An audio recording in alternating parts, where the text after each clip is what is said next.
Franche-Comté, je suis sage-femme et je suis ici à Port-Calquier depuis le 19 septembre parce que ma fille a eu des jumelles.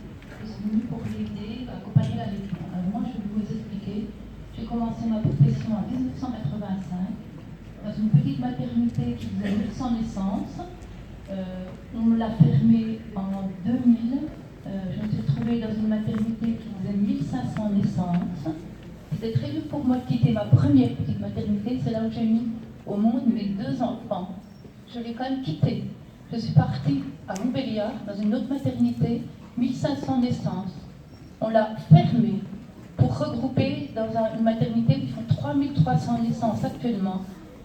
Et je me suis mis en disponibilité en 2007 pour épuisement professionnel physique et moral parce que je voulais accompagner les mamans, les papas, les bébés avec beaucoup d'humanité et déjà on en perdait à ce moment-là.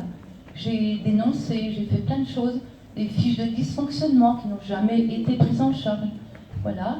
Et j'ai démissionné, c'est très dur de démissionner quand on n'a plus de salaire, j'ai démissionné de la fonction publique hospitalière pour ne pas retourner en 2017, parce que j'avais pris une disponibilité de 10 ans. Entre-temps, j'ai fait d'autres choses en tant que sage-femme, mais on me demandait de retourner à l'hôpital, sinon de démissionner. J'ai démissionné parce que je ne peux pas travailler où il n'y a pas d'humanité.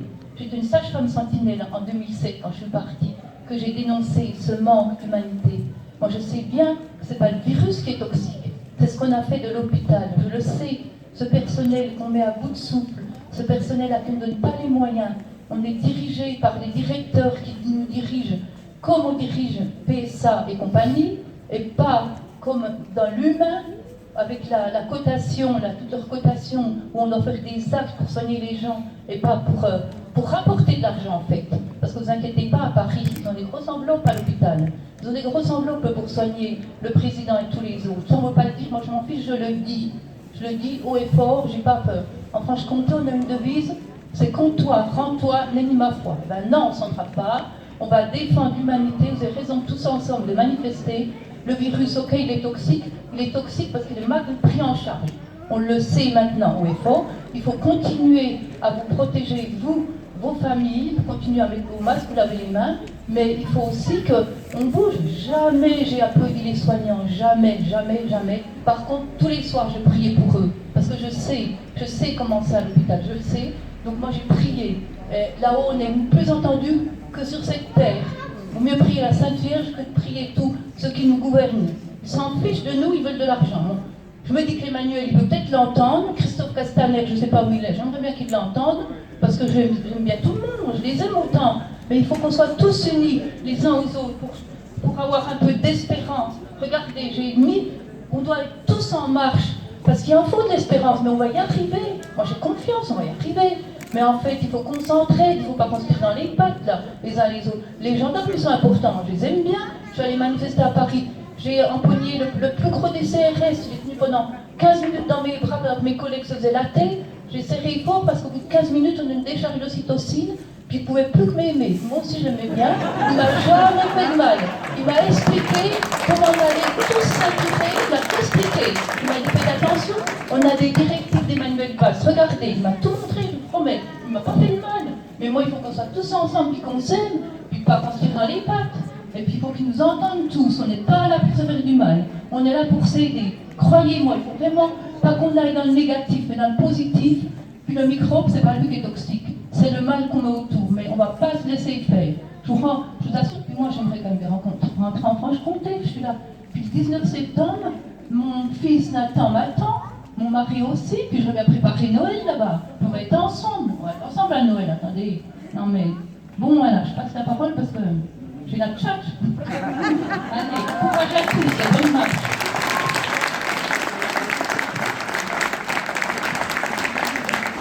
Moi, personnellement, j'ai un autre discours pour le masque. Moi, je suis ni pour ni contre, par contre, je suis très attaché à la liberté.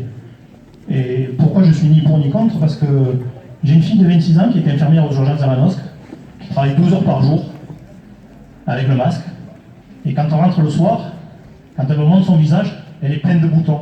Comment je pourrais accepter que ma fille qui a travaillé 12 heures par jour, le lendemain quand elle est en repos, pour sortir dans les rues, se promener avec la poussette avec son petit, elle soit encore obligée de porter ce masque, elle est déjà obligée de porter 12 heures par jour. C'est inhumain, c'est pas possible. C'est pas possible. Donc moi je suis, ceux qui veulent mettre le masque, ça les rassure et qu'ils le mettent, mais moi je dis que ceux qui ne veulent pas le mettre, parce qu'ils le posent déjà 12 heures par jour au travail, ils ne sont pas obligés de le mettre.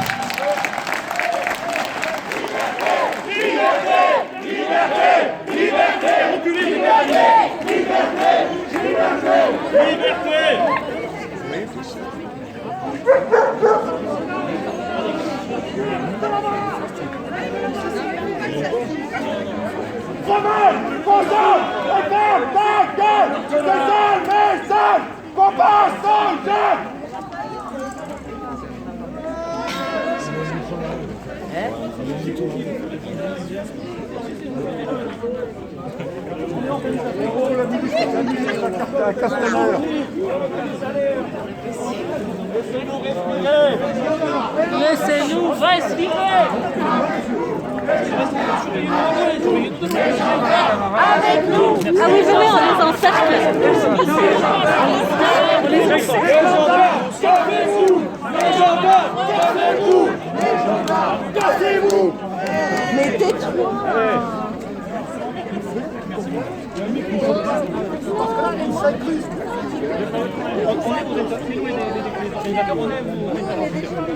À 4 ans, les personnes qui sont là, on veut la liberté. Ne laissez pas monter la pression. Non, on n'a jamais monté la pression. Tout le monde sait qu'on est coincé. On tient le truc aussi. Voilà. C'est rien de faire. On se faire pareil de l'autre côté. Merci.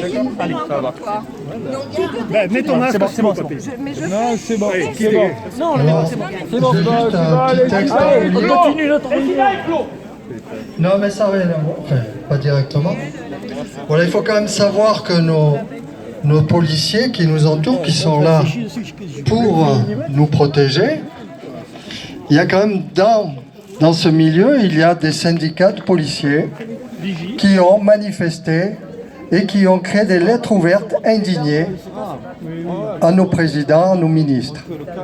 Là, j'ai un texte, policiers indignés de l'Est de la France, qui ont écrit au président de la République en lui disant « Messieurs, nous sommes là pour la paix sociale, nous ne sommes pas là pour aller mettre des amendes à 135 € à des gens qui refusent de porter un masque. » Donc je vais juste vous lire la fin du texte. « Monsieur le Président, nous vous demandons officiellement d'abroger ce décret et d'arrêter ce qui fait notre déshonneur à la France et à nos vocations. On n'est pas là aujourd'hui pour pénaliser les citoyens qui refusent de porter un masque ouvertement dans la rue, dans les espaces libres. » Alors, ce petit texte, vous pouvez le trouver bien entendu, sur YouTube. Enfin, il apparaît, il est assez connu. Surtout que quand les études vont sortir au grand jour et qu'on va prouver que le masque est dangereux, il y a certains qui vont se sentir mal d'avoir obligé les gens à mettre le masque. Est-ce qu'elle est là, le docteur Margarita? Elle est arrivée? Margarita? Elle n'est pas encore là? Elle vous expliquera, et puis je ne sais pas si vous vous êtes un petit peu renseigné, il y a beaucoup d'études qui sont sorties, dont une étude danoise. En fait, le masque, ça crée plus de maladies que ce que ça protège. Voilà, nous actuellement, il nous protège de 135 €, mais par contre, il nous rend malades.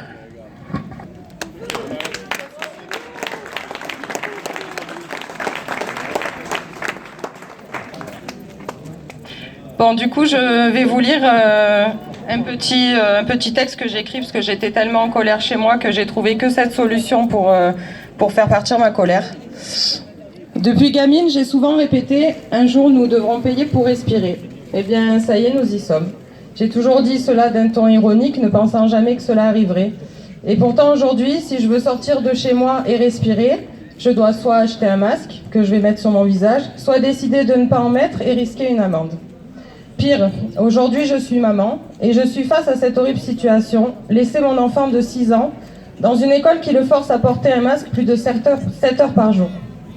Je suis forcée et mon enfant est forcé car ni lui ni moi n'avons le choix. Si je décide de ne pas le mettre à l'école, car j'estime que c'est pour son bien, je reçois des menaces de signalement à l'inspection académique puis à l'aide sociale à l'enfance. Si je décide de le mettre à l'école, car j'estime aussi que c'est pour son bien, Je consens à ce qu'il porte un masque sur le visage toute la journée. Je consens donc à porter atteinte à sa liberté, à son bien-être physique et à son bien-être social. Si je décide de mettre en place l'enseignement à la maison, je le prive de ses amis et de sa possibilité de grandir et de se développer en dehors du cocon familial. Je suis absolument contre ces mesures que j'estime injustes, injustifiées et dangereuses. On essaie de me faire douter sur ce qui est bien ou pas pour mon enfant. Alors je le dépose tous les jours à l'école et devant la porte, je lui mets son masque sur le visage. J'ai commencé à résister dès ce 2 novembre. Je l'ai gardé à la maison pendant 1 semaine. Au-delà du fait d'être contre le port du masque, mon enfant est asthmatique et il était pour moi inconcevable de lui faire porter ce masque. J'ai proposé des aménagements à l'école, aux médecins de l'académie, tout a été refusé. Nous avons commencé à nous réunir entre mamans, nous proposons des petites actions, je vais vous en parler tout à l'heure, et je participe à tous les rassemblements. Je suis la seule maman, devant l'école, à ne pas porter de masque.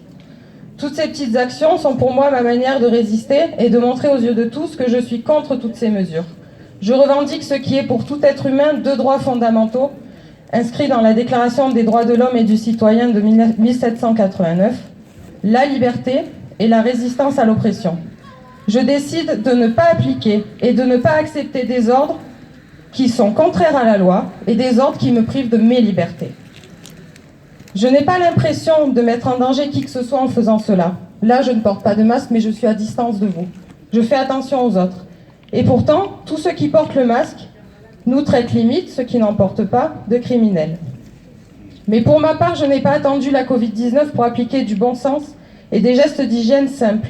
Je me suis toujours lavé les mains, j'ai toujours toussé dans mon coude, j'ai toujours évité d'embrasser les gens lorsque j'étais malade ou d'aller voir mes grands-parents lorsque j'étais malade. Et j'ai appris cela à mes enfants. Nous devons arrêter de vivre dans la peur. Nous devons vivre avec les virus et bactéries qui nous entourent et qui font que nous sommes vivants aujourd'hui. Les quelques personnes qui nous gouvernent ont réussi au fil des semaines à nous faire accepter ce que nous n'envisagions même pas l'année dernière. Auriez-vous imaginé ne pas avoir le droit de sortir ? Auriez-vous imaginé devoir vous faire à vous-même une autorisation de sortie ? Auriez-vous imaginé tous porter un masque alors que l'on nous répétait sans cesse qu'il était inutile en cas d'épidémie ? Est-ce que les enfants à l'école primaire portaient un masque de septembre aux vacances de la Toussaint à l'école, même de manière volontaire ? Non. C'est bien que cela ne venait même pas à l'idée des parents de le faire. Et voilà qu'en novembre, tous les enfants en ont un, et c'est ceux qui ne veulent pas le mettre qui sont exclus. Arrêtons de faire les choses à l'envers. Protégeons les personnes fragiles, soignons-les, mais arrêtons de condamner un pays tout entier. Si certains parents veulent mettre un masque à leur enfant car cela les rassure, qu'ils puissent le faire, mais qu'on ne fasse pas de cette démarche une obligation. Aujourd'hui, en 2020, je sors de chez moi et j'ai l'impression d'être dans un cauchemar. Les gens portent un masque, ne s'embrassent plus, ils en viennent à avoir peur de l'autre et même à dénoncer leur voisin qui a osé parler avec quelqu'un dans la rue et à faire la bise à son ami. On envoie nos enfants masqués à l'école et on refuse d'écouter les médecins qui alertent sur les conséquences. On empêche aux médecins et aux spécialistes de parler, on les empêche de prescrire un médicament qui soigne, on les empêche de faire des certificats médicaux et quand ils le font, ils sont remis en cause par l'éducation nationale. On interdit aux commerçants et aux restaurateurs d'exercer au profit des grandes surfaces et des sites en ligne qui ne savent déjà plus quoi faire de leur argent. Au milieu de ce cauchemar, moi je me sens seule. J'ai envie de crier, je me demande pourquoi personne ne vient crier avec moi, pourquoi personne ne s'insurge.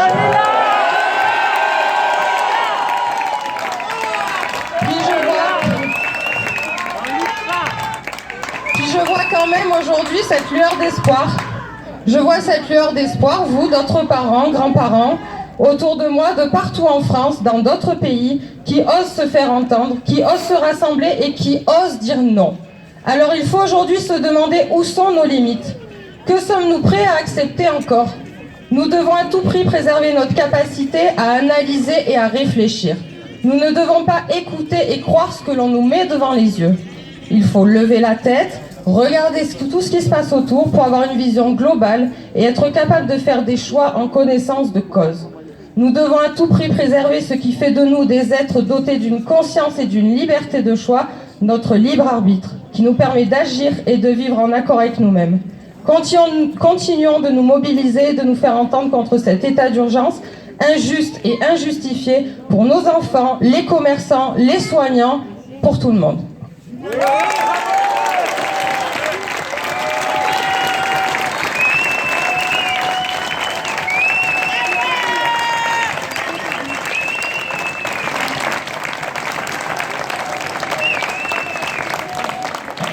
Pour certains qui s'amusent encore un petit peu peut-être le soir à allumer la télé pour écouter certains médecins, peut-être salariés du gouvernement ou de certains Big Pharma, je vous propose d'écouter une parole Margarita qui est avec nous dans le mouvement depuis le début. Margarita qui n'a pas le droit d'exercer en France parce qu'elle n'a que 14 ans d'études en médecine après le bac qu'elle a passé aux États-Unis. Donc comme en France on n'a pas besoin de soignants, on ne lui valide pas son diplôme ici. Voilà. Elle n'a pas de conflit d'intérêt, elle. Mais elle va vous expliquer ce qu'elle pense du masque. Et je pense qu'on peut lui faire confiance parce que 14 ans d'études, je ne sais pas qui a 14 ans d'études de médecine ici, pas moi en tout cas. Bonjour tout le monde, merci énormément d'être là. Et donc je rectifie, c'est pas 14 ans d'études que de médecine. J'ai commencé mon départ après le bac avec la biochimie et la chimie. Donc je suis aussi à fond dans les études de ce qu'ils font de côté. Oui. Si on n'est pas très nombreux là aujourd'hui, il faut quand même savoir qu'on vient de me dire que les entrées de Forcalquier sont bloquées par les forces de l'ordre. Donc les gens peuvent plus venir.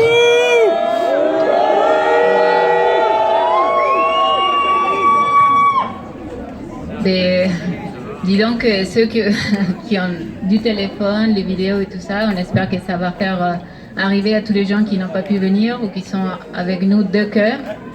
Et en pensée, en esprit, ça c'est très important. J'ai aussi, en fait, est-ce qu'on a des enfants ici? Oui, parce que j'ai des maracas. J'ai des maracas pour les petits, pour s'exprimer. Donc après mon discours, venez me voir parce que c'est pour faire bouger l'énergie. Je suis contente de voir les petits. Moi, je suis moi-même mère, maman, et j'ai deux petits qui ont 4 ans et 2 ans, et mon mari qui est là. Et donc, c'est la joie de vivre, c'est l'innocence, c'est la santé qu'on veut faire bouger aussi. Donc, en revenant oui, je suis médecin, je suis diplômée aux États-Unis, je suis d'origine mexicaine, je suis aussi américaine. Et mon mari, il est français, et mes deux petits, ils sont français. Donc, qu'est-ce que j'ai ici? J'ai un amour pour la France et pour la liberté. Et aussi, la France, elle a une responsabilité énorme. Parce qu'on est regardé, vous êtes regardé de partout dans le monde. Ce qui se passe ici en France, c'est un modèle qui va se faire ailleurs aussi. Si on descend dans la tyrannie, dans une dictature sanitaire, il y a le reste du monde qui va suivre. Donc, votre réveil collectif a un impact pas que dans votre communauté, pas que dans votre ville, mais aussi dans tout le pays et dans le monde. Donc, encore merci beaucoup d'être ici. Moi, je ne porte pas de masque parce que je rectifie, et même s'il y a des gens qui sont payés par les labos Big Pharma et qui vendent des masques et qui vous disent oui, ils vont vous protéger, c'est un grand mensonge. Et ils ne vous protègent pas. C'est tout simplement, vous regardez la boîte de celles qui sont vendues bleues, vous allez voir, c'est pas certifié, c'est pas protégé ni pour le virus, ni pour le corona, ni pour rien du tout. Donc, souvent on nous dit, ah oui, mais léger, quand on parle et tout ça. Oui, mais à l'expense de quoi? Et puis, on habite dans un milieu où il y a, depuis des années, depuis qu'on a été créé, on est en symbiose avec les virus, les bactéries, les champignons, plein de tout. Et donc, c'est pas une guerre aux champignons, une guerre aux virus, ou une guerre qu'il faut faire, mais plutôt c'est s'occuper de notre santé, de soi-même. Et en s'occupant de notre santé, on peut faire face à n'importe quoi. Et c'est pour ça qu'on est ici. Nous sommes ici parce qu'on voit qu'on souffre. On est en souffrance, on est un pays en souffrance, nous sommes des individus en souffrance. Et s'il n'y avait pas de masque, les gens, ils ne seraient pas dans la peur parce que on nous étouffe avec le masque. Déjà, on n'est pas protégé. Donc oui, il y a aussi récemment une étude danoise qui a osé faire les comparatifs entre ceux qui ont porté des masques et ceux qui n'ont pas porté de masques. Et il n'y a pas de grande différence en termes de contact. Parce que c'est comme si on essayait à une abeille de ne pas croiser et c'est une grille où on peut passer partout, quoi. Ça n'a pas de sens. Mais le côté qui est plus inquiétant, c'est le côté santé, en fait. Parce que quand on porte un masque, on nuit à la santé. Déjà, on est dans une fausse idée de se protéger, donc ça peut avoir un effet placebo, mais en fait, on est en train de créer un nid de bactéries, c'est l'humidité. Et pour les petits qui touchent partout, ben, on en ajoute. Et puis, donc, selon la susceptibilité de chacun, on va avoir des maladies, ça peut aller jusqu'à une pneumonie bactérienne. Ça peut aller à avoir un petit ou un adulte avec une crise d'asthme. Et donc, cette personne-là, oui, qui est susceptible, elle peut tomber et puis elle peut mourir. Et puis aussi, c'est le manque d'oxygène. Donc, si après porter un masque, on se sent fatigué, on sent qu'on n'a plus accès à nos souvenirs, à la mémoire courte, longue durée, mais c'est normal. C'est normal parce que le corps, il en a besoin d'oxygène pour respirer. Nous avons besoin de respirer. Ça marche? Oui. On a besoin de respirer librement. Pourquoi? Parce que l'oxygène, il est... Allô? Il est en demande pour tous les processus physiques qui se font, physiologiques qui se font, métaboliques. Donc, si on a de la fatigue, si on a des maux de tête, si on a des migraines, si on a des choses qui avancent beaucoup plus vite, comme les cancers, parce que le cancer, il se ravit dans un milieu hypoxygène, anaérobique, où il n'a pas assez d'oxygène. Donc, tous les gens qui ont une prédisposition ou qui ont déjà eu un ou qui sont là-dedans, ben, ça avance beaucoup plus vite. Donc, le masque aussi, ça met en stress tous nos organes et ça augmente notre cortisol. Le taux de cortisol dans le corps, cette hormone-là va supprimer notre système immunitaire. Donc, quand on porte un masque et on manque d'oxygène, et le corps il se stresse. Donc, on va produire une hormone qui s'appelle le cortisol. Et ce cortisol-là, il baisse notre système immunitaire. Donc en fait, ça nous fait plus susceptibles d'attraper n'importe quelle maladie, en fait, en général. Donc là, surtout avec le froid et la grippe et tout ça, on se trouve coincé parce que on est en train de, je le dis, on est en train de créer une deuxième vague avec ces masques. Parce que si on appelle Covid-19 n'importe quel symptôme respiratoire, là, si on a des grippes, si on a des maux de tête, si on a aussi anosmie, on appelle quand on commence à ne plus sentir les choses. Mais si on met un masque au-dessus de notre nez, le corps, il baisse son habilité de sentir des choses parce qu'on est toujours attaqué par nos vapeurs, par tous les déchets métaboliques qui se font dans nos poumons, dans nos intestins. Donc le corps, il ne peut pas sentir tout. En fait, il se baisse pour se protéger. C'est comme quand on est dans une salle où il y a des fumeurs ou des odeurs de monoxyde de carbone, par exemple. Mais c'est très dangereux. Parce qu'en fait, au bout d'un moment, on ne sent plus, il n'y a pas d'alerte. Et nous, on est exposés à ça. Et donc, du coup, là, il n'y a aucune excuse pour mettre un état d'urgence qui donne le plein pouvoir au gouvernement de faire passer des lois qui sont vraiment injustes. Par exemple, beaucoup de personnes se tournent vers l'IEF, c'est l'instruction en famille, donc faire l'école à la maison, parce qu'ils se disent, mais non, pas question que mon enfant... aille masqué à l'école, je le vois déjà avoir des boutons, je le vois être déprimé, un anxiogène, avoir des maux de tête, être fatigué, perdre l'envie d'apprendre. Mais non, on ne va pas soumettre c'est la torture psychologique. Liberté! Oui, liberté, et ça vient avec la vérité, ça commence en fait avec la vérité. Parce que si on a accès à la vérité, on est tous des êtres pensants, on a un esprit critique, on peut prendre notre propre décision. Donc on peut en fait aller chercher cette liberté parce qu'il y a des gens qui pensent avoir une fausse liberté en se disant le fait qu'on porte un masque, ben, on a la liberté de sortir. On a la liberté d'aller faire les achats. Non, non, non, ça, c'est pas une liberté. C'est une contrainte. Et on accepte de plus en plus, ben, notre cercle de soi-disant liberté, ça devient de plus en plus petit. Et donc là, c'est quoi l'objectif de toute cette mascarade? C'est quoi l'objectif? De nous soumettre dans la peur? Parce que quand on est dans la peur, il y a une partie de notre cerveau qui s'appelle la partie, le cerveau reptilien, que quand on est dans la peur, ben, on est dans la survie. On n'utilise plus le cerveau frontal, qui est la pensée critique, qui est de réfléchir, qui est d'analyser les choses. Donc il faut souffler, il faut bien respirer, s'ancrer, embrasser nos êtres aimés, communiquer, et puis se dire, on est tous ensemble, on est tous ici, et s'il y a une mortalité de 99, notre pourcentage de survie c'est de 99,4, pour la plupart de nous qui est en dessous de 65 ans et qui n'ont pas de comorbidité, mais profitons-en parce que c'est ceux-là qui vont créer l'immunité des groupes.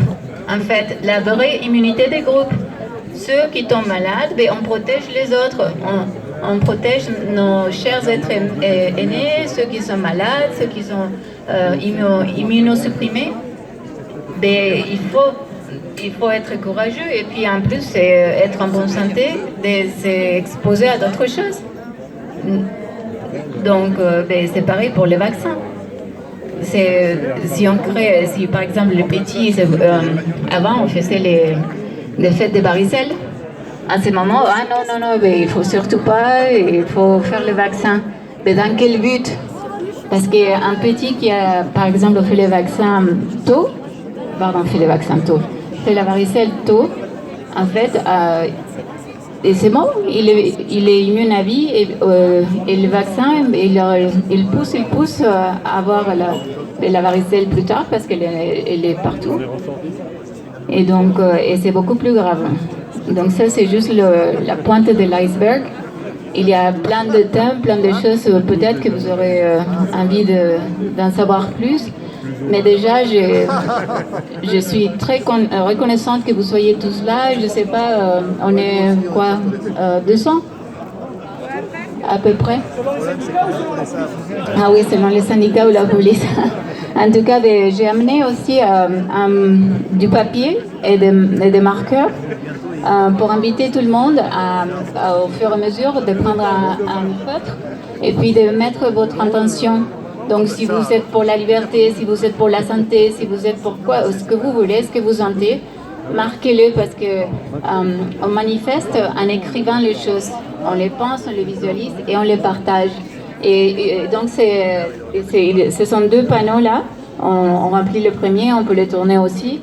Et j'ai aussi, donc comme j'avais dit au début, de maracas parce que quand on peut marcher, on peut aller, on peut crier, mais je trouve c'est mes enfants qui m'ont aidé à le remplir, mon mari aussi. Je trouve que le son, la sonorité, et puis quand on marche à l'unisson, ça lève notre énergie. Donc d'une manière très belle, je trouve. Donc merci beaucoup.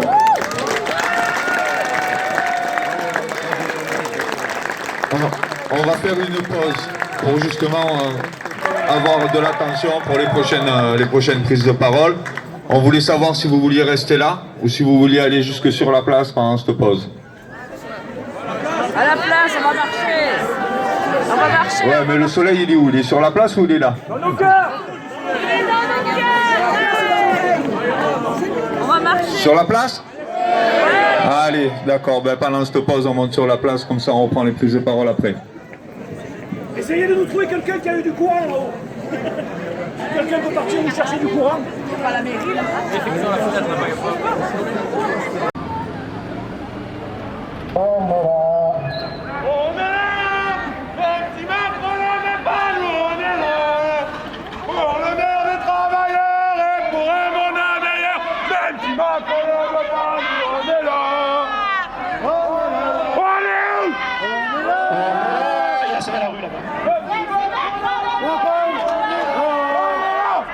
C'est tellement con tellement banal de parler de paix, de fraternité, quand des SDF crèvent sur la dalle et qu'on mène la chasse sans papier, qu'on jette des miettes aux prolétaires, juste histoire de les calmer, qu'ils s'en prennent pas aux patrons millionnaires, trop précieux pour notre société. C'est fou comme ils sont protégés, tous nos riches et nos puissants, y a pas à dire, ça peut aider d'être l'ami du président. Chers camarades, chers électeurs, chers citoyens, consommateurs, le réveil a sonné, il est l'heure de remettre à zéro les compteurs. Tant qu'il y a de la lutte, il y a de l'espoir. Tant qu'il y a de la vie, il y a du combat. Tant qu'on se bat, c'est qu'on est debout. Tant qu'on est debout, on lâchera pas. La rage de vaincre coule dans nos veines. Maintenant tu sais pourquoi on se bat. Donc c'est une date qui compte pour beaucoup d'entre nous, hein, puisque c'est le 2e anniversaire des Gilets jaunes. Voilà. Donc on laisse rien. L'année dernière, plusieurs d'entre nous avons subi la répression à Paris de la part des forces de l'ordre commandées par le préfet allemand. Je dirais plutôt une guerre face aux forces déployées pour mettre à genoux les citoyens en colère. Depuis, le mouvement des Gilets jaunes, mais aussi de citoyens, semble s'éteindre peu à peu, mais ne nous y trompons pas, la colère de la rue couvre dans l'ombre et ne demande qu'à redémarrer de plus belle. Il suffit juste d'une étincelle. D'ailleurs, notre présence ici, comme celle des collègues des Hautes-Alpes, prouve que nous sommes toujours sur le terrain et que nous nous organisons de manière plus structurée. Oui, cela fait 2 ans que nous sommes dans la rue. Y auriez-vous cru si on vous l'avait dit le 17 novembre 2018 ? 2 ans plus tard, nous serions encore là face au mépris gouvernemental? Non, bien sûr. Pourtant, nous sommes ici pour dénoncer les dérives autoritaires d'un président complètement sourd à son peuple et qui plus est, aveugle, puisque protégé dans les murs de son palais et entouré par plusieurs brigades de forces de l'ordre. Le lieu choisi pour ce rassemblement n'est bien évidemment pas anodin, puisque nous sommes devant la permanence du député Castaner. Bon, c'est un peu déplacé. Ex-ministre, ou plutôt, devrais-je dire, ex-éborgneur de l'Intérieur, parce que nous n'oublierons jamais la traîtrise de cet homme qui a osé mutiler ce qu'il devait protéger, juste pour répondre aux caprices d'un président pervers et colérique, qui a peur des citoyens de son pays. Les ennemis de la France ne sont pas les gilets jaunes, ce ne sont pas les commerçants, ce ne sont pas les patrons, ni les laissés pour compte.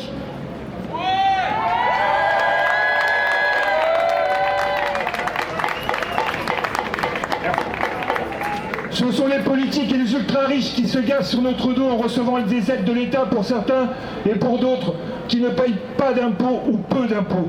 Ce qui nous amène ici aujourd'hui, c'est l'état d'urgence promulgué par le gouvernement le 23 mars 2020, puis décrété une nouvelle fois à compter du 17 octobre et enfin prolongé par la loi du 14 novembre 2020 jusqu'au 16 février 2021. Alors, pour que tout le monde comprenne ce qu'est un état d'urgence, il faut savoir que cette mesure est une mesure spéciale, une forme d'état d'exception permettant aux autorités administratives comme le ministre de l'Intérieur ou le préfet de prendre des mesures restreignant les libertés comme l'interdiction de la circulation, les assignations à résidence, la fermeture de certains lieux, l'interdiction de manifester et les perquisitions administratives. Ainsi, il dessaisit l'autorité judiciaire de certaines de ses prérogatives. L'état d'urgence sanitaire permet au gouvernement de prendre des décisions par décret, décisions émises par une autorité souveraine comme le président de la République, le président du Conseil ou encore le Premier ministre. En aucun cas, l'état d'urgence ne doit devenir force de loi. Ne vous y trompez pas, cet état de fait va continuer car cela leur permet de réaliser leur plan destructeur, sans beaucoup de contestation. Pour ne parler que des plus récentes, ils ont déjà commencé en votant la réforme des retraites, qui avait réuni tant de monde dans la rue pour s'y opposer. Cela va continuer avec la ruine de la sécurité sociale, puisque l'année dernière, son déficit s'élevait à 5,4 milliards, alors que cette année, son déficit avoisinera les 44,4 milliards. Une des causes principales est bien évidemment cette campagne de tests PCR, qui plombe sérieusement les comptes. Vous savez, ces tests controversés, qui d'après plusieurs études, se révèlent très peu fiables. Merci. Ouais, bon, c'est pas grave. Cela arrange le gouvernement puisque la destruction de la CPAM était dans les tuyaux pour créer un système de santé par mutualisation. Alors ce virus est une véritable aubaine pour eux. Attention, je ne dis pas que le Covid n'existe pas. Je demande juste si cela justifie de confiner la moitié de l'humanité pour le premier confinement. Et je ne parle même pas de celui-là quand on voit le nombre de personnes dehors dans la journée, parce que bien sûr, il faut travailler. C'est juste une façon de dissimuler un couvre-feu qui nous empêche de nous réunir entre amis, en famille, de se détendre au cinéma, à un spectacle ou se promener dans la nature. Mais la raison principale, c'est pour faire taire la grogne de la rue. On pourrait accepter cet état de fait sans aucun problème, mais à la seule condition de voir le pouvoir travailler à nous protéger en mettant plus de moyens dans la lutte contre ce virus, que nous soyons informés des avancées de leur travail et pas de ces gesticulations qui ne font que propager la peur dans l'esprit de la population. En un mot, pas de ce terrorisme intellectuel relayé par les médias mainstream. Pour continuer à nous faire taire, ils nous ont ajouté ce masque qu'ils nous ont collé sur le visage et que nous devons porter partout sous le prétexte de nous protéger et protéger les autres. Après nous avoir dit que ça ne servait à rien et sans qu'aucune étude n'ait confirmé ou infirmé son utilité dans le cas du Covid.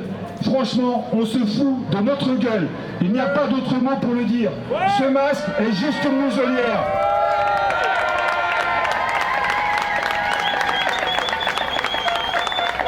Ce masque est juste une muselière. Une manière de nous dépersonnaliser pour nous asservir. Leurs dernières annonces font encore plus peur, puisqu'on entend qu'un vaccin serait pratiquement prêt et qu'une campagne vaccinale obligatoire devrait commencer en début de l'année 2021. Vous avez bien entendu, oui, obligatoire.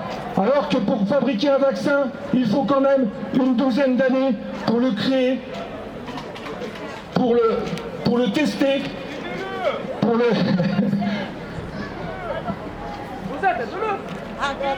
Josette, je suis là, qu'est-ce que tu veux?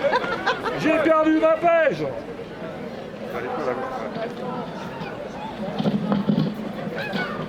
Donc de le tester, le fabriquer, le distribuer. Moi je dis dangereux. Ils n'arrivent déjà pas à vacciner la grippe correctement à cause des mutations rapides de ce virus. Alors comment y arriverait-il avec le Covid qui fonctionne de la même façon et qui depuis le mois de mars a déjà muté au moins 4 fois? Le gouvernement influencé par un conseil de défense, comme si nous étions en guerre, est le véritable virus. Sentant que la population monte en pression devant ce manque de liberté, Darmanin, le nouvel épargneur de l'Intérieur, a décidé de faire voter la loi de sécurité globale pour protéger les forces de l'ordre. Désormais, vous n'avez plus le droit de publier des vidéos ni photos de répression sur les réseaux sociaux sans flouter les signes permettant de les identifier, sous peine de prendre 1 an de prison et 45 000 € d'amende. En amont, la porte ouverte à des dérives policières pires que celles que les manifestants ont connues depuis des années. La liberté de la presse, avec la loi du 29 juin 1881, est plus qu'en danger avec l'article 24 de la loi de sécurité globale. Nous l'avons vu cette semaine, la répression déjà forte depuis 2 ans s'est amplifiée et plusieurs d'entre eux se sont retrouvés en garde à vue.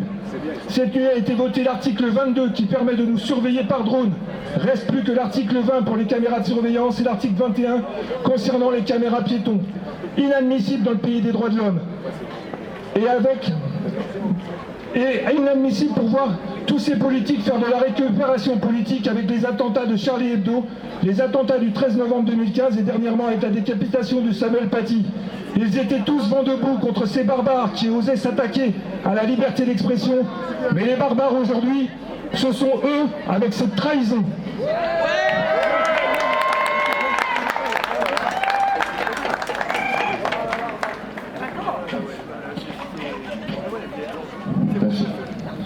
Voilà.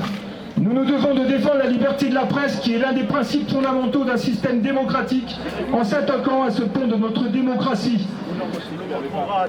Le gouvernement sont les politiques. Devant la démocratie, le gouvernement Macron entre un peu plus dans l'ère d'un État totalitaire, pour ne pas dire une dictature. Nos libertés fondent comme neige au soleil, alors nous devons réagir vite, car si les Français continuent à faire l'autruche, demain, nous plierons sous le joug de la dictature macronienne. Nous devons entrer en désobéissance civile et refuser ces règles absurdes.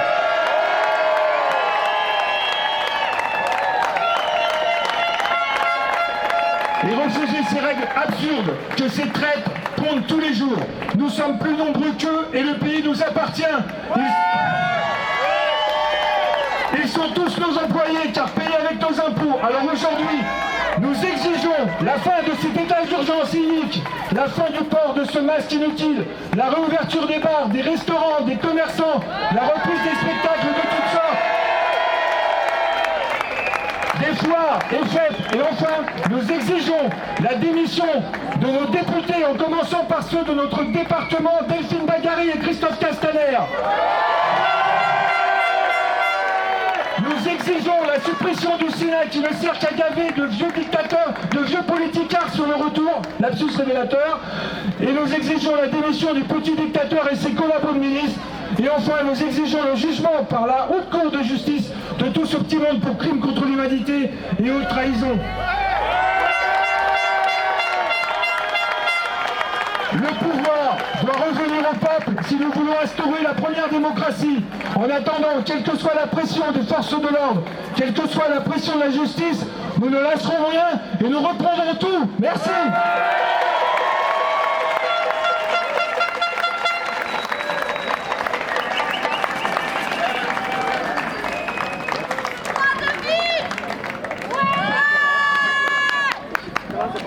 Bonjour à tous.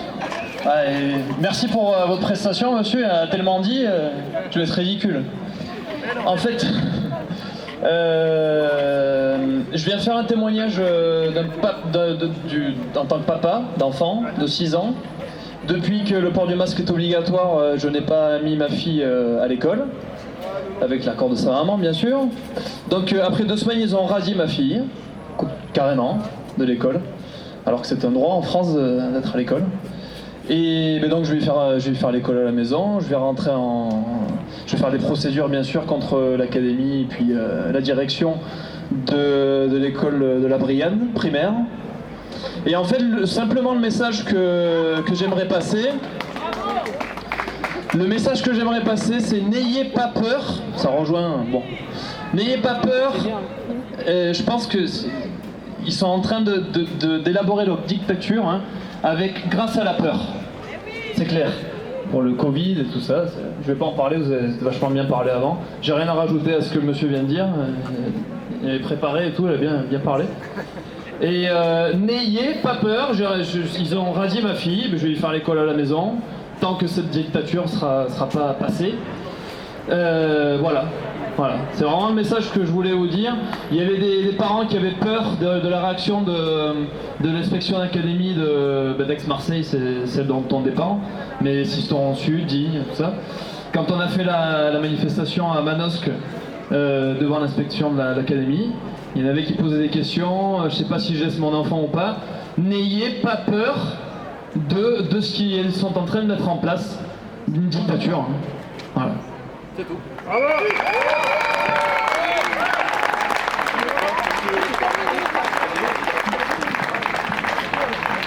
Alors, pour les parents qui ont des soucis avec leurs enfants, que leurs enfants se trouvent que c'est difficile de porter le masque tout le jour, ne restez pas seuls.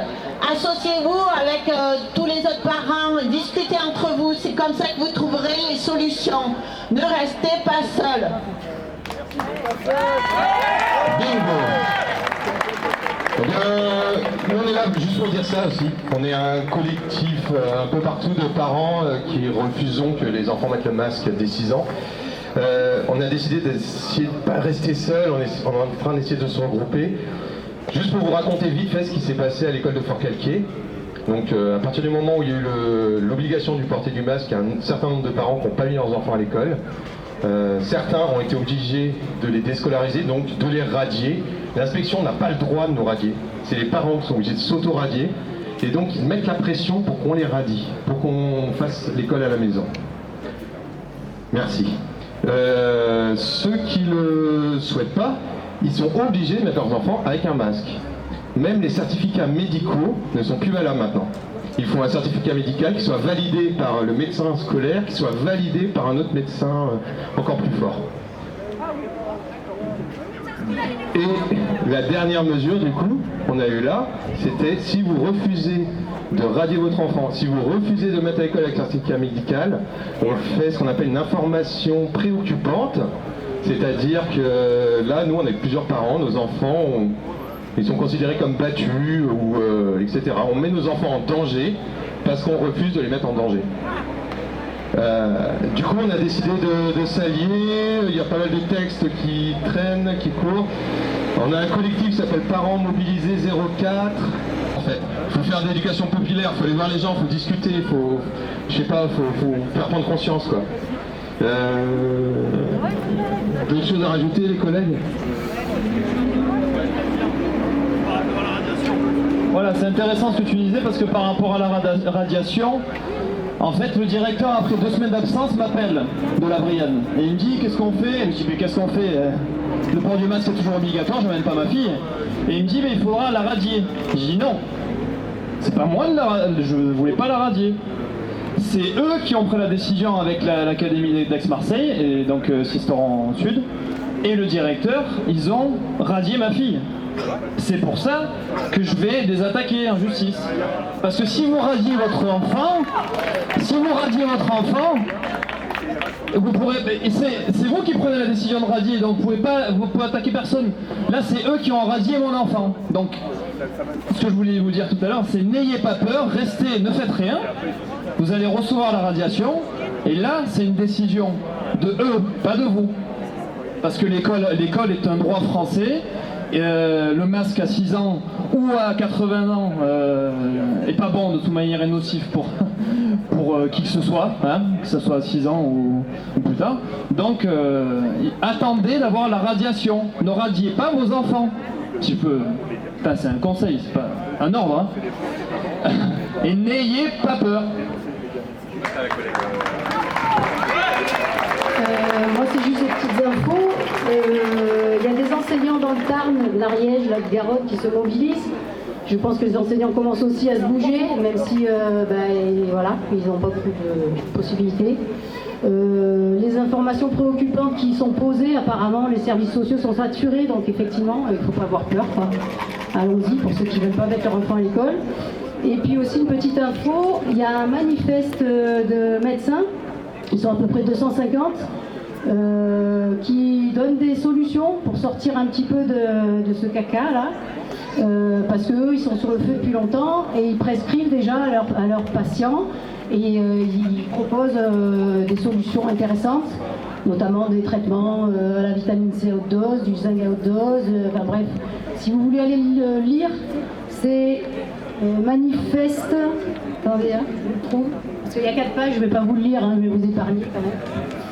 Manifeste-liberté.org, il faut les soutenir, je pense que ça peut être intéressant qu'ils prennent un peu une bonne place dans le gouvernement, parce que le gouvernement ne sait pas trop où c'est qu'ils vont chercher leurs informations, leurs directives, donc s'ils arrivent, ils sont nombreux, c'est mon médecin traitant qui le fait circuler, et donc dans le 04, il doit y avoir d'autres médecins qui sont pour ce genre de choses, quoi. Alors, toujours pour les parents qui sont en difficulté, vous avez Facebook, vous avez Réaction 19. Donc, ça vous permet d'avoir des informations, comment vous défendre. C'est un avocat qui a monté cette association Réaction 19 et qui va vous permettre de faire les démarches correctement pour, si vous voulez, porter plainte, etc. Autre solution, vous avez aussi le médiateur normalement. Vous pouvez saisir le médiateur à l'école. Donc normalement, il est censé arranger les choses pour que ça se passe le mieux possible entre les parents, les enfants, les professeurs et l'inspecteur académique. Sinon, si vous avez fait les démarches au niveau de l'inspecteur académique, vous pouvez aussi saisir le recteur de l'académie, c'est celui qui est au-dessus. Le fait de faire ces démarches, ça permet de mettre chacun devant ses responsabilités. Le fait qu'ils prennent ou non leurs responsabilités vous permet à vous de pouvoir après les poursuivre les uns les autres s'ils n'ont pas pris leurs responsabilités. À savoir qu'un inspecteur académique n'est pas un médecin, c'est pas lui qui peut décider ou non si votre enfant a besoin d'un masque pour se protéger ou pas. Un masque, si c'est pour protéger d'un virus, c'est considéré un peu comme un médicament, donc il fait de la médecine illégalement. il ne peut pas décider, il n'a pas les connaissances, etc.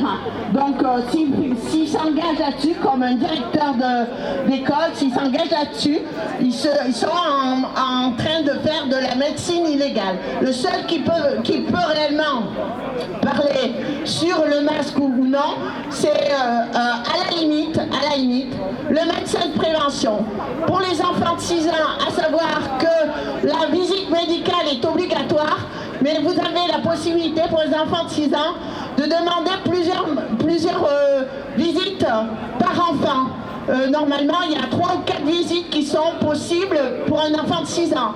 Donc profitez-en si votre enfant est mal, ne le laissez pas souffrir comme ça.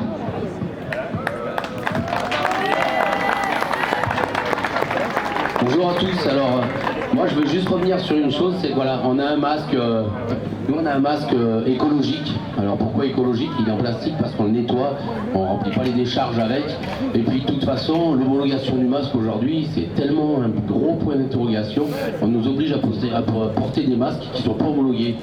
Ni en tissu, ni chirurgicaux, ça vient tout de Chine, on fait travailler tous nos gros trusts, c'est tout. Et en fait, on nous oblige à porter des masques qui n'ont aucune incidence pour le coronavirus.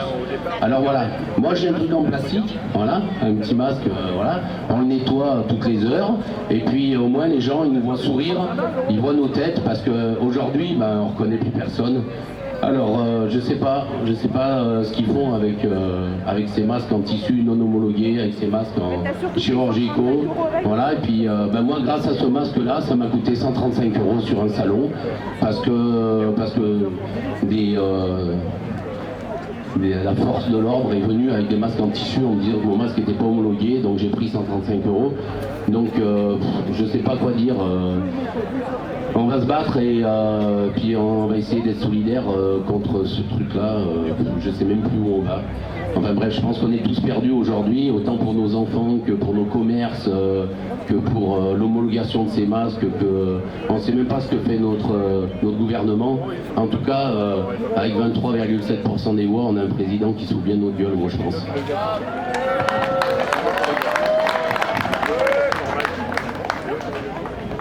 Allô? Ouais, ok, ça marche. Alors bonjour, je voudrais parler en tant que citoyen allemand ici, je suis française également. On n'est pas seul, je suis scandalisée tous les jours quand je regarde la presse allemande, autrichienne ou suisse allemande. C'est la même chose. Mais j'ai une information qui pourrait être intéressante pour vous, que les avocats allemands sont 10 km avant ce qui concerne la France. Ils sont épluchés toutes les lois. Et en outre, les avocats ont trouvé une loi du travail européen. Ce que je trouve c'est important parce que c'est également applicable pour la France. Quand on porte un masque, n'importe quel type de masque, il faut qu'il soit porté 2 heures avec une pause de 30 minutes. C'est exigé par le droit du travail européen, avec un rendez-vous médical préalable, applicable à toute personne à qui on pose le port du masque. Puisque ça n'a pas été accepté en Allemagne, les gens ont commencé à porter plainte contre les assurances. Parce que les enfants vont plus à l'école, les enfants sont tombés dans les pommes, également les employés. Ils ont porté plainte contre les assurances. Les assurances ont dit stop, on ne paie rien du tout, puisque le droit du travail n'a pas été appliqué. C'est en train d'exploser en Allemagne ce truc, ça fait 9 jours maintenant c'est sorti. Les écoles commencent à même interdire les masques. Attention, interdire parce que les parents portent plainte. Et chaque personne, chaque directeur, chaque maître, professeur est responsable personnellement. On ne peut pas se cacher derrière l'éducation nationale ou chez eux équivalent. Ça c'est important de savoir. Et vous, les parents qui sont à la maison, qui ont perdu ou ne peuvent plus aller au travail parce que vos enfants sont à la maison, essayez de porter plainte avec votre assurance. Que les assurances commencent à se bouger contre le gouvernement. Voilà.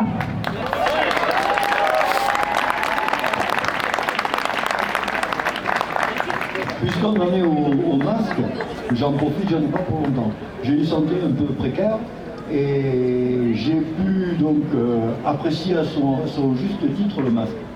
C'est-à-dire que je vais voir mon médecin pour papier, je suis dans la salle d'attente et comme dans toutes les salles d'attente, j'ai le masque sur le pif Et j'attends 40, 45 minutes, comme on attend souvent chez les médecins aujourd'hui. C'est pas de leur faute, c'est comme ça. Je rentre chez le médecin, j'étais fatigué, hein, j'avais pas été le voir comme ça par amour. Et donc je m'assois, il commence à m'ausculter. Il me dit, attendez, c'est pas possible, vous avez 86% d'oxygène dans le sang, et je me retrouve, alors il y a un médecin qui peut confirmer parce que c'est les taux, hein, voilà, hein, moi après je suis pas médecin. Je me retrouve aux urgences à Manosque. Ma femme prend la voiture, donc je monte avec elle et je vais aux urgences à Manosque. Ça dure 25 minutes pour aller aux urgences. Hein. Et dans la voiture, je suis pas taré, je vais pas en plus me trimballer le masque. Et comme j'en vois qui roule avec la voiture et le masque à l'intérieur, c'est pas fin. Chacun fait ce qu'il veut, mais bon, la connerie aussi, ça peut. Et donc, j'arrive aux urgences, et délabré, le mec, quoi. Et putain, j'ai 86% dans la gueule, je suis comme un con. Et j'avais 98%. J'étais revenu aux normes normales. Alors, le masque. Moi, vous voulez pas taper 135 €, c'est normal, moi non plus, hein, mais c'est un grand foutage de gueule. Voilà. C'est un témoignage, il vaut ce qu'il vaut, mais là c'est du vécu, hein, c'est pas du... Et tout ce qu'elle a dit tout à l'heure, c'est exactement ça, parce que l'oxygène, vous la bouffez avec. Voilà.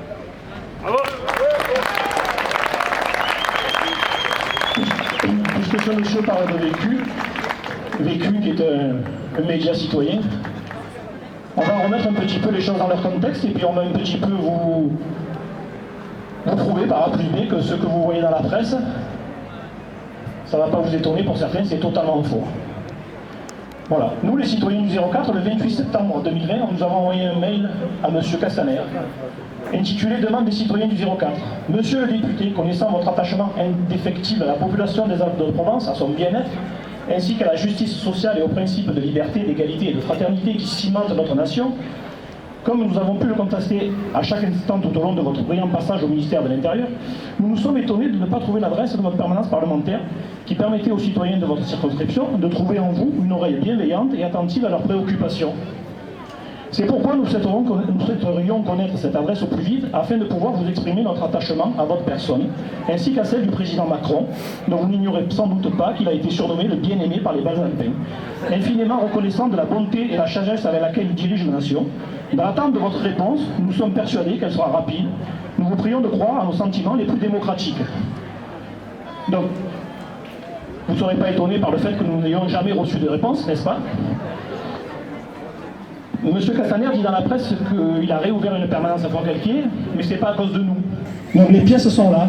Quand vous écrivez à Monsieur Castaner en recommandé avec accusé de réception le 1er octobre 2010, à son adresse 39 rue Grande à Manosque, le facteur vous renvoie la lettre, destinataire n'habite pas à l'adresse inconnue. Le recommandé, il est là. Quand M. Castaner dit que non, c'est pas grâce à nous qu'il a réouvert une permanence en urgence sur Forcalquier, le constat d'huissier qui a permis de constater que l'adresse du site de l'Assemblée nationale était faux, le constat d'huissier, il est là. Donc si vous voulez le consulter, il est sur la table.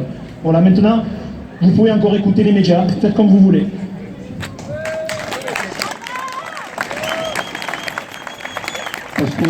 Parce qu'il y a ça quand même dans le 04, il y a quand même ça, il y a quand même ces victoires, il y a quand même des victoires. Il y a la permanence de M. Castaner qu'on a forcé à réouvrir. Et ça, c'est une action citoyenne. C'est nous, citoyens, qui engageons des actions comme ça. On a fait réouvrir les urgences de Sisteron la nuit. Ça, c'est pareil. Moi, personnellement, ils ont essayé de me faire taire, ils m'ont mené devant un tribunal. Ils ont perdu. Ils ont perdu. Et les juges ont légitimé mon combat. Les juges ont dit, la démocratie, vous avez raison, on est en démocratie, allez-y. Vous avez raison, jouez avec les règles qui vous sont données. Mais allez-y, le patron, c'est vous.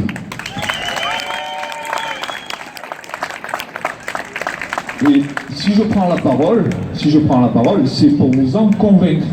Le peuple, c'est le patron. C'est le patron. Nous, on confie notre souveraineté à nos élus. Mais c'est nous, le peuple souverain. Quand on dit non, on veut que les urgences restent ouvertes à Sisteron, vous allez faire ce que vous voulez, mais on sera là et vous nous aurez sur le dos tant que vous ne les aurez pas réouvertes. Il les réouvre. Quand on est sur le dos de M. Castaner à lui dire « Oh, vous êtes député, Vous votez la loi en notre nom, vous votez la loi quand vous mettez votre bulletin de vote à l'Assemblée nationale, c'est 65 000 personnes qui votent à travers vous. Et vous n'avez même pas de permanence parlementaire chez vous pour recevoir. Parce que vous pensez être le député de la nation, mais vous n'êtes pas le député de la nation. Vous êtes le représentant d'une certaine catégorie de la population rattachée à un territoire qui s'appelle une circonscription. Voilà, la vérité elle est là.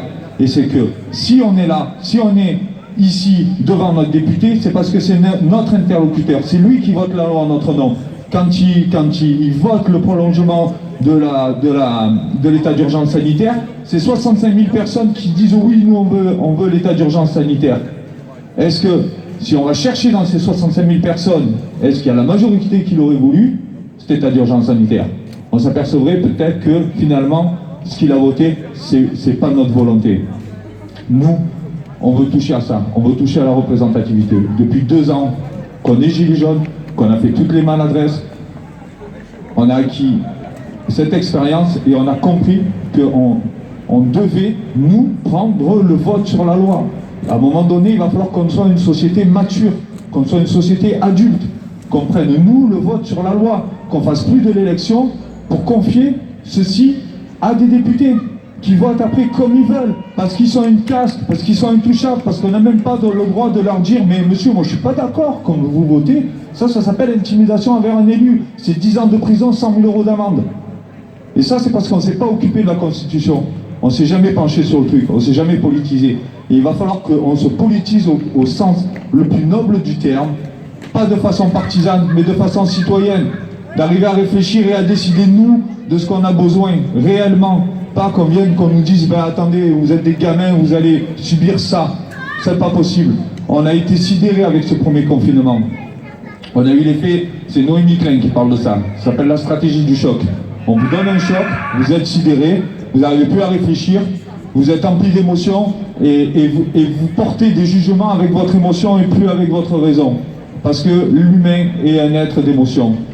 Et ça nous perd. Donc on a eu un premier confinement.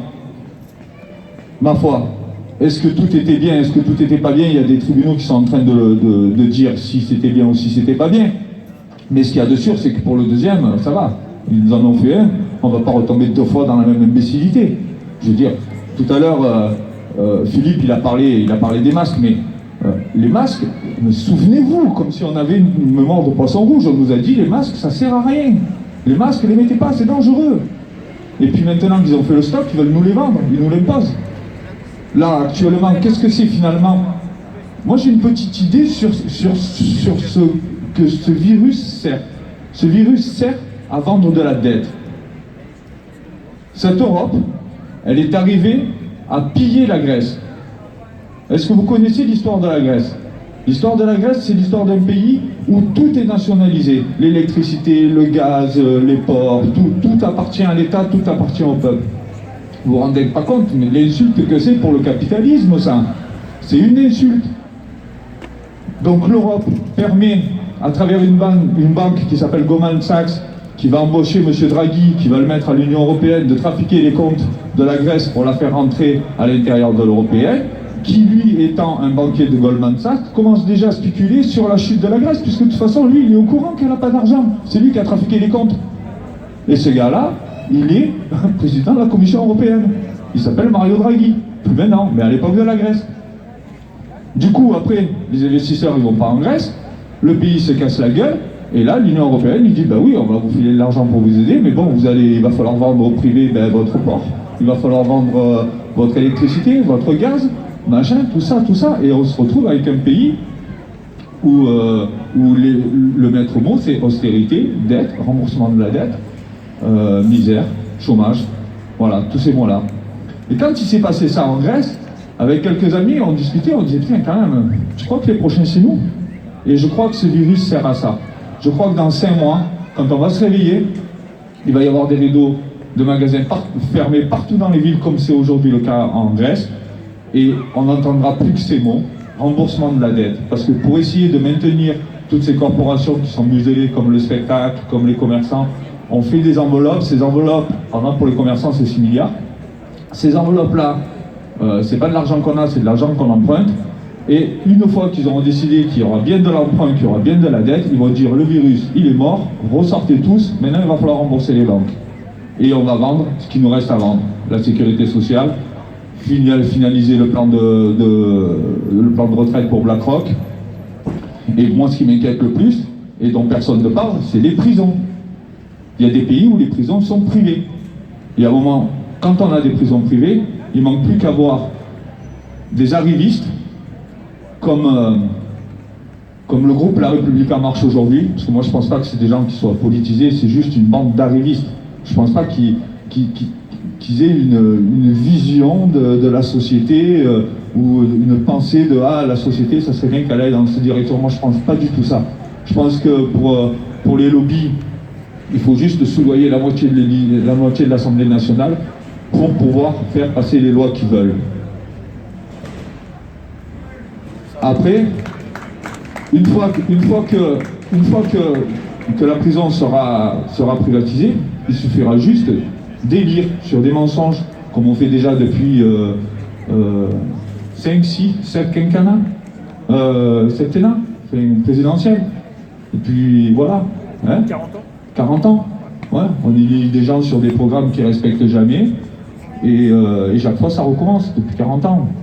C'est d'autant plus flagrant depuis les 3 derniers quinquennats, parce que bon, avant on avait un septennat avec 7 ans pour le président et 5 ans pour l'Assemblée nationale. Donc à un moment donné, il y avait les deux élections qui se chevauchaient, et puis on avait une Assemblée nationale qui n'était pas de la même façon de penser que le président. Depuis qu'on est passé au quinquennat, on a mis l'élection législative juste derrière la présidentielle. On élit finalement un président sur des mensonges. Vous êtes d'accord pour Sarkozy? Sur des mensonges, on est d'accord. Bon, sur Hollande, on est d'accord aussi. Ouais, et sur Macron, on est d'accord aussi. Voilà. Ces gens-là, ils vous sourient quelques mois le temps que la législative arrive. Ben vous leur donnez la majorité. C'est normal, vous venez d'élire un président, vous lui donnez une majorité pour qu'il puisse gouverner. Et puis derrière ça, il fait exactement le contraire de ce qu'il a promis. Et vous n'avez rien le droit de dire. Jusqu'à la prochaine présidentielle, jusqu'à la prochaine escroquerie. C'est magnifique. C'est magnifique. Donc à un moment donné, si on veut plus ça, il faut qu'on prenne nous le vote sur la loi. Nous, on a l'idée, on a compris, on va aller. C'est pour ça qu'on est déjà plusieurs à se présenter à la députation, à la législative, en mettant un outil en place, comme celui du référendum d'initiative partagée. Qui connaît le référendum d'initiative partagée, celui qui avait été fait pour éviter la vente des aéroports de Paris? Qui connaît ça? Bon, j'explique vite fait. À un moment donné, ils ont voulu privatiser, vous voyez, on reparle encore de privatisation. Ils ont voulu privatiser les aéroports de Paris.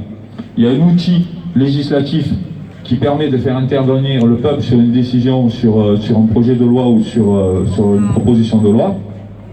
Et un outil qui est proposé par les parlementaires, ça s'appelle le RIP, le référendum d'initiative partagée. En fait, il faut qu'il y ait 246 parlementaires qui disent « Oulala, cette loi-là, il faut qu'on demande au peuple s'ils veulent qu'on la présente au référendum. » Donc à ce moment-là, ils présentent au peuple le référendum d'initiative partagée. Nous, on a fait les marchés, à Fort-Calquier, à Château-Arnoux, à Saint-Auban, toi aussi. Voilà. Il y a eu des marchés, parce que la promotion n'avait pas été faite par le gouvernement, il y a eu sur les marchés, dans les lieux publics, dans les associations, tout le monde a essayé de parler de ça, pour finalement essayer d'avoir 4 millions de signatures pour que la loi qui proposait la vente des aéroports de Paris soit présentée au référendum. On n'y est pas arrivé à ce chiffre. On a été plus ou moins escroqués, je pense aussi. Au début, il y a quelques signatures qu'on n'a jamais revues. Mais bon, c'est un outil, c'est un exemple d'un outil qu'on nous a donné, avec lequel on peut se dire, ah ben tiens, avec ça on pourrait intervenir sur la loi. Voilà. Nous, on va présenter dans les 2 circonscriptions un député, et dans la 2e circonscription des Hautes-Alpes, un autre député qui se présentera sans la volonté de voter la loi pour vous, mais de vous faire redescendre le vote sur la loi, avec un outil informatique. Et ça sera à vous de vous exprimer. Et là, on touchera la démocratie. Là, vous ne ferez plus de l'élection. Là, vous ne ferez plus usurper. Là, c'est vous qui voterez la loi. parce que moi je pense que c'est à nous tous de la décider, et si elle ne peut avoir que de crédibilité si elle est acceptée par la moitié d'entre nous. Et je pense réellement qu'on est un peuple sage, et qu'il est le moment, et justement avec toutes les attaques qu'on a, c'est le moment de passer ce cap-là, de se dire non, mais attendez, c'est bon, on arrête de confier le vote sur la loi, puisque c'est la loi qui nous dirige. C'est la loi. Quand on nous dit mettez les masques, c'est une loi qui nous dit de mettre le masque. Là, si on avait nous à voter la loi pour mettre le masque, vous pensez qu'on dirait oui? Vous diriez oui? On dirait non. Voilà. Et on pense que finalement, l'essence de la Révolution française, avec la découpe des territoires en circonscriptions, c'est très bien fait. C'est très bien fait. Parce que finalement, il y a 577 circonscriptions, donc 577 représentations d'une certaine catégorie de la population rattachée à un certain territoire limité, qui s'expriment sur le vote de la loi à l'Assemblée nationale. C'est pas mal. Il suffit juste qu'on fasse sauter l'article 3 de la Constitution. Et ça, on peut le faire de façon légale, en donnant des députés qui font que remonter la décision de leurs administrés sur le vote de la loi. Et la circonscription, c'est entre 65 000 et 100 000 personnes. C'est la bonne taille pour agiter le débat avant le vote d'une loi. C'est nous, avec les Gilets jaunes, on a fait des erreurs, et puis on a vu des trucs super intelligents qui se sont faits.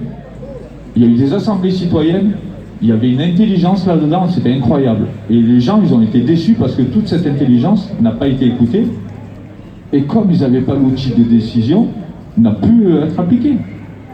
Et bien c'est ça qu'on va permettre. C'est ça qu'on va permettre. On va faire redescendre le vote de la loi aux administrés. On va faire des assemblées citoyennes. Finalement, on va vous donner la démocratie.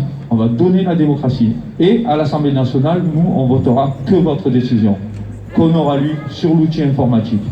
Et là maintenant, nous avons 2 ans, si ce gouvernement tient 2 ans. Hein. Après, je ne sais pas. Là, aujourd'hui, on est encore là en train d'essayer d'exprimer de la raison, de la compréhension, montrer qu'on n'est pas des cons. Mais bon, à un moment donné, quand on ne nous écoutera plus, il y a une autre partie de la population qui va se mettre en marche, c'est les coléreux. À un moment donné, il va y avoir des gens qui ne vont plus le supporter et qui vont commencer à agir avec la violence. Sachez que ces gens-là, c'est nous aussi. Nous, on amène la raison, eux, ils amènent la violence. C'est exactement ce que fait le gouvernement avec nous. Il impose il détermine une idée et il envoie ses forces de l'ordre pour l'appliquer. Nous, le peuple, on doit réagir pareil.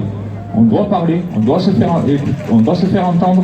Si au bout d'un moment on n'est pas entendu et que la violence elle se lève, il faut dire oui, c'est normal. C'est normal, on vous a emmené toute l'intelligence. On vous a dit qu'on voulait prendre le pouvoir, qu'on voulait être décisionnaire sur la loi. Vous ne voulez pas l'écouter, c'est normal qu'il y ait des gens qui vous défoncent. C'est normal. Voilà. Donc encore une fois aujourd'hui, c'est un exemple de raison, parce que depuis tout à l'heure on entend quand même des choses intelligentes. Je veux dire, comment un député, lui tout seul, peut être aussi intelligent que vous tous? Ça relève de la stupidité. Et c'est pour ça qu'il faut vous confier le vote sur la loi, et c'est pour ça qu'il faut des assemblées citoyennes, comme celles qui ont été faites pendant les Gilets jaunes. De quoi? Oui. Et comme celles qui ont été faites avec les Gilets jaunes, que ça se fasse dans les communes, que ça se fasse à d'autres échelles un peu plus grandes, comme des rassemblements comme aujourd'hui, mais bon, avec de l'argent, comme ça on le fera ça en se mettant au chaud, et à ce moment-là, on n'aura plus besoin d'aller en protestation, puisque c'est nous qui déciderons. On ne sera plus là à se réunir pour lutter contre quelque chose, on sera là pour déterminer le monde qu'on veut. C'est quand même vachement différent, vous voyez. C'est quand même un autre monde. Donc nous maintenant, le travail qu'on fait, c'est d'essayer de chercher d'autres circonscriptions, qu'on arrive avec un nombre, pas avec la majorité, ça serait une utopie, mais qu'on arrive avec un nombre conséquent à l'Assemblée nationale de députés qui tous les jours, quand ils arrivent, disent non mais attendez, nous c'est pas nous qui votons la loi pour nos administrés, c'est nos administrés qui disent vous allez voter ça. Et on fera ça. On va s'appliquer 3 règles. On va donner le vote de la loi aux citoyens. on va se rendre révocable avec le même outil le même outil informatique que celui du RIP, c'est-à-dire 65 000 administrés. Quand il y en a la moitié qui ont voté et qui veulent plus de vous, vous dégagez. Et ça, nous, on l'appliquera. Et la troisième, c'est qu'on laissera les administrés déterminer le montant de notre indemnisation mensuelle. Une indemnisation mensuelle pour un député, c'est 5 700 €. Est-ce qu'il a besoin de tout ça? Je ne sais pas. En sachant qu'à côté de ça, tout ce qui est relatif à sa fonction est déjà remboursé. Finalement, 5 700 €, c'est de l'argent de poche. Donc on laissera les administrés de chaque circonscription déterminer le montant du salaire qui est valable, donc le montant d'indemnité, et tout l'argent qui restera servira justement à animer le débat contradictoire, parce que la démocratie a besoin du débat contradictoire dans les circonscriptions pour que les gens, quand ils rentrent chez eux, voter individuellement, ils le fassent avec maturité. Merci.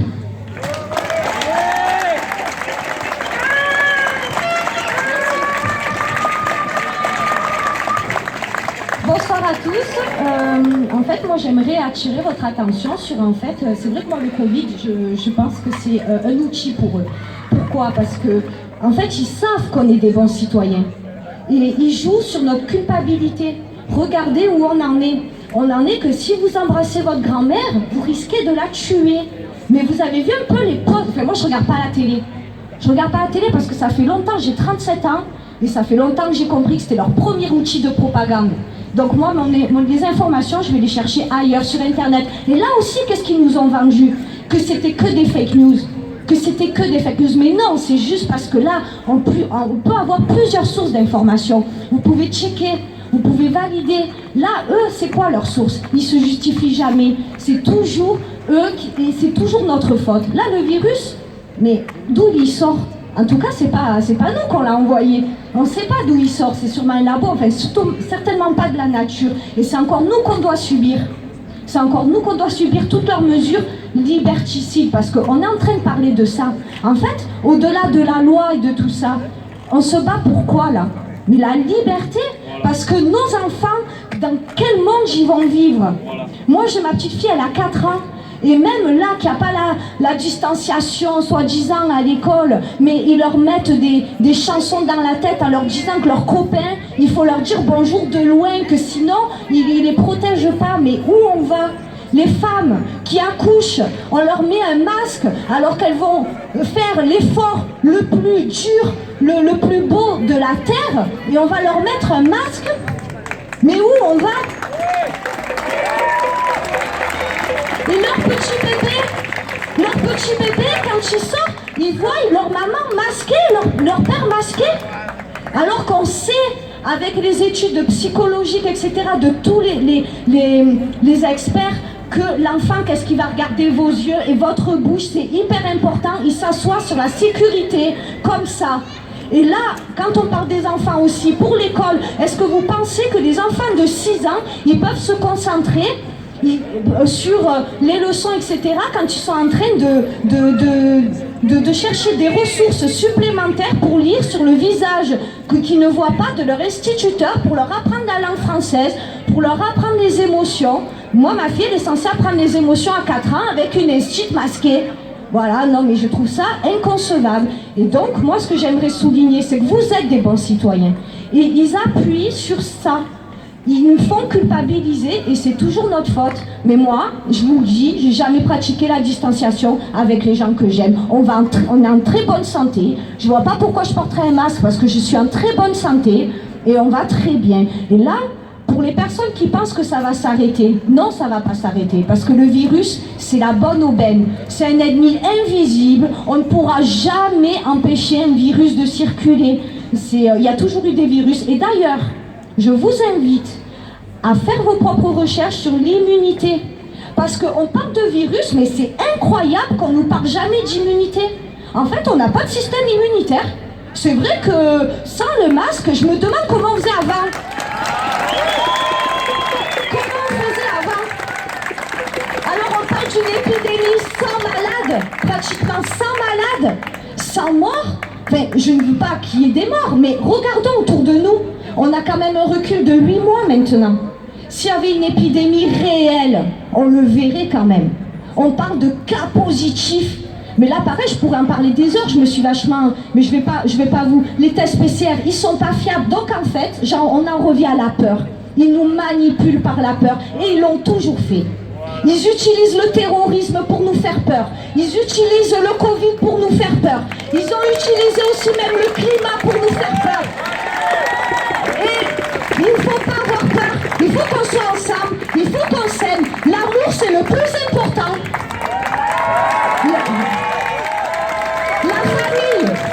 La famille.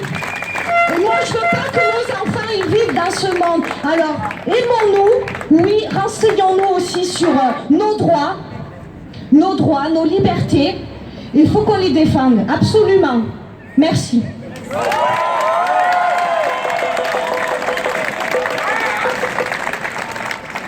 Bonsoir à tous. Bon, ça va un peu souligner ce qu'elle vient de dire. Donc moi, j'ai pas d'impro comme elle a, donc j'ai écrit un petit truc. Alors, si vous payez les amendes, vous acceptez. Si vous faites les attestations pour sortir, vous acceptez. Si vous portez le masque, vous acceptez. Si vous restez chez vous, vous acceptez. Si vous refusez, vous acceptez de vivre. Le pouvoir, c'est vous et n'oubliez pas.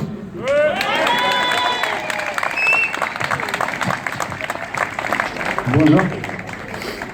Moi, je vais vous faire un petit partage des choses qui m'aident personnellement. C'est une vision plus globale de tout ça. On fait un peu en arrière, on s'éloigne là. Tout ça, c'est, je pense, du détail très important dans lequel on n'a pas le droit de ne pas se faire. Et il faut aller voir un peu plus haut. Je vois ça, des choses, je vais répéter des choses que j'ai entendues qui me plaisent. C'est l'adolescence de l'humanité, la différence le lien qui existe entre le pouvoir et la responsabilité. Le moment où l'adolescent il commence à prendre conscience qu'il faut qu'il sorte de sa maison, qu'il laisse le frigo des parents, qu'il aille prendre ses responsabilités, tout ça, voilà. Que la responsabilité et le pouvoir, c'est deux choses qui sont la même chose. C'est deux faces d'une même pièce et ça va ensemble. Et que voilà, c'est mondial ce qui se passe, c'est l'échelle c'est l'humanité qui se réveille. Et on est en train de prendre conscience de la force qu'on a, de ce qu'on est. On a peur et voilà, j'ai un peu perdu mes mots et désolé, je suis impressionné devant. Voilà, je voulais juste vous dire qu'on est en train de se lier comme jamais. Voilà. Et c'est Papa État qui met la pression, qui est désespéré. Moi j'ai beaucoup d'espoir quand je vois comment ils sont désespérés au pouvoir, ils ne savent plus quoi faire là, ça leur glisse de partout, ils ne comprennent rien ce qui se passe. Et ils poussent, et nous derrière ben, on se cultive, on se renseigne, on se rassemble, on se découvre, et il se passe plein de choses qui font que ben voilà. C'est bien ce qui se passe, je pense.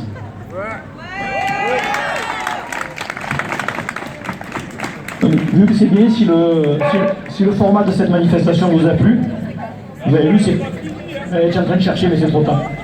Vous avez vu, c'est très intelligent, c'est pas violent, on se respecte, il y a beaucoup d'amour, comme a dit la dame, c'était très touchant. Et moi ce que je vous propose, vu qu'il y a 2 députés sur le département, tous les gens qui étaient là aujourd'hui, s'ils peuvent ramener un petit peu du monde samedi prochain, on fait la même, mais devant chez Madame Bagari. On va vous communiquer l'adresse de sa permanence, on fera un événement Facebook. Et puis on mettra la même organisation, et puis les gens pourront prendre la parole, et puis rameuter du monde autour de vous, et puis on va pas lâcher jusqu'à ce qu'on réussisse à gagner. On est en train de chercher où est la permanence, il me semble que c'est à 10, on va vous le dire. Moi je pourrais leur dire gentiment, mais ils nous prennent trop pour des cons. Je respecte pas le confinement et j'ai pas d'attestation. En fait, on pisse dans un violon, vous n'avez pas deviné, dans la rue il y a plus de décons que de mecs covidés. C'est anticonstitutionnel le confinement, c'est anticonstitutionnel. Bon, alors il faut quand même aussi savoir que dans le monde jusqu'à maintenant, il y aurait 1 400 000 morts du Covid. À l'échelle de 7 800 000 personnes, ça fait 0,02%. Donc, on confine des pays entiers pour ça. Et ça, tout le monde l'accepte. Mais maintenant, il faut arrêter de l'accepter. Maintenant, il faut faire de la désobéissance civile. Il faut aller... Il faut montrer qu'on est un peuple responsable. Il faut montrer que nous sommes capables de faire attention aux gens qui sont fragiles. Après, pour le reste, comme l'ont dit beaucoup de personnes, les virus existent depuis la nuit des temps. Nous vivons avec, nous avons été fabriqués avec. Donc à partir de là, on doit continuer à vivre normalement, sans masque, sans confinement.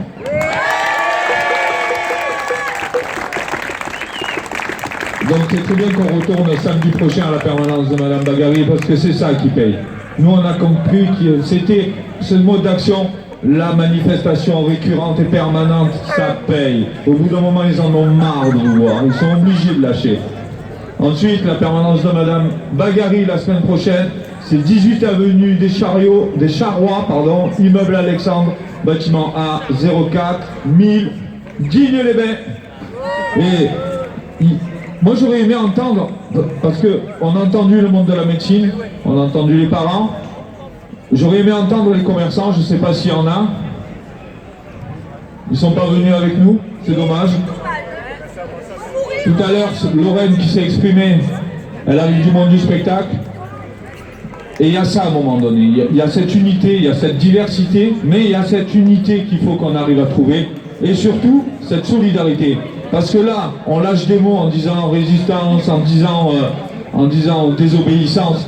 Mais quand vous êtes seul, quand vous avez votre magasin et que vous décidez de rester ouvert et qu'il y a des gendarmes qui viennent, ben vous faites rien. Vous ne pouvez rien faire de plus. Maintenant, si les 20 commerçants qui ont eu le cours, ils viennent, ils leur disent allez, vous dégagez maintenant. Ils dégagent. Tout à l'heure, qu'est-ce qui s'est passé? On était tranquilles. Ils sont arrivés au milieu de nous. Ils nous ont dit il faut le port du masque. On leur a dit non. Ils sont partis. Voilà, c'est comme ça, c'est ça la solidarité. Et ça se fait dans le local. Ça se fait dans le local. Il faut vraiment que vous ayez un œil les uns sur les autres et que vous soyez cette unité, même si vous êtes différents, même si vous ne vous aimez pas. De toute façon, c'est votre citoyenneté qui fait votre unité. Merci. Moi, je voudrais dire un mot sur les commerçants, et après, il va y avoir un débat contradictoire, parce que monsieur est commerçant. Si, pas du tout. C'est pas grave, mais c'est pas grave, on s'en fout. C'est pas grave. Moi, pourquoi je pense que les commerçants, ils sont pas là avec nous aujourd'hui? Parce qu'ils sont en train de crever, et eux, ce qu'ils demandent, c'est de réouvrir, même en acceptant les gestes barrières, les masques, la distanciation, le plexiglas, les traits au sol. Donc ils sont, comme les enfants à l'école avec les masques et les professeurs, ils sont pris en otage. Donc ils viennent pas, je pense qu'ils ne viennent pas à une manifestation qui est un petit peu contre le masque, parce qu'eux, ils sont prêts à accepter le masque pour pouvoir survivre. Donc c'est compliqué aussi pour eux. Et je leur en veux pas. Allez, donc, alors je suis commerçant, j'ai la chance de pouvoir ouvrir, parce que mon métier me le permet. Je viens d'ouvrir à Port-Calquier. En tout cas, il y a eu plein de choses qui ont été faites par la Chambre des métiers, par la Chambre de la CCI et la mairie, en click and collect.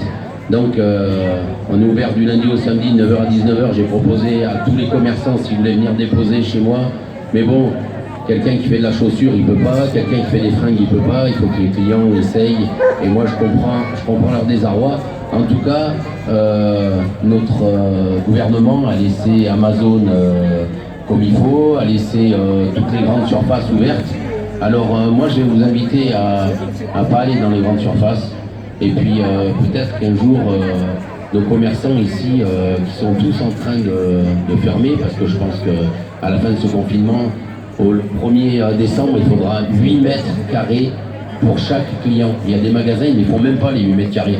Alors je ne sais pas comment on va faire pour pouvoir passer un Noël correctement. En tout cas, les grandes surfaces, eux, ils vont passer un très bon Noël. Hein. Eux, ça va aller. Voilà, toutes les Amazon, les Google, les machins, ils vont passer un super Noël. Mais 8 mètres carrés, c'est pour nous n'importe quoi. On est les seuls à accueillir 1 à 2 personnes dans nos magasins. On respecte tous les gestes barrières, c'est-à-dire qu'on met en sécurité tous nos clients. En tout cas, dans les grandes surfaces, il rentre à 100 personnes, il y a 5 caissières, tout le monde se parle, tout le monde touche à tout. Donc c'est du grand n'importe quoi, et ça, c'est vraiment notre gouvernement qui fait ça. Donc on tue le petit commerce, on tue tous les professionnels qui sont capables de transmettre un métier. Et aujourd'hui, tout l'artisanat est en train de périr en France à cause de ça. Moi, je suis contre tout ça.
Donc on tue le petit commerce, on tue tous les professionnels qui sont capables de transmettre un métier. Et aujourd'hui, tout l'artisanat est en train de périr en France à cause de ça. Moi, je suis contre tout ça.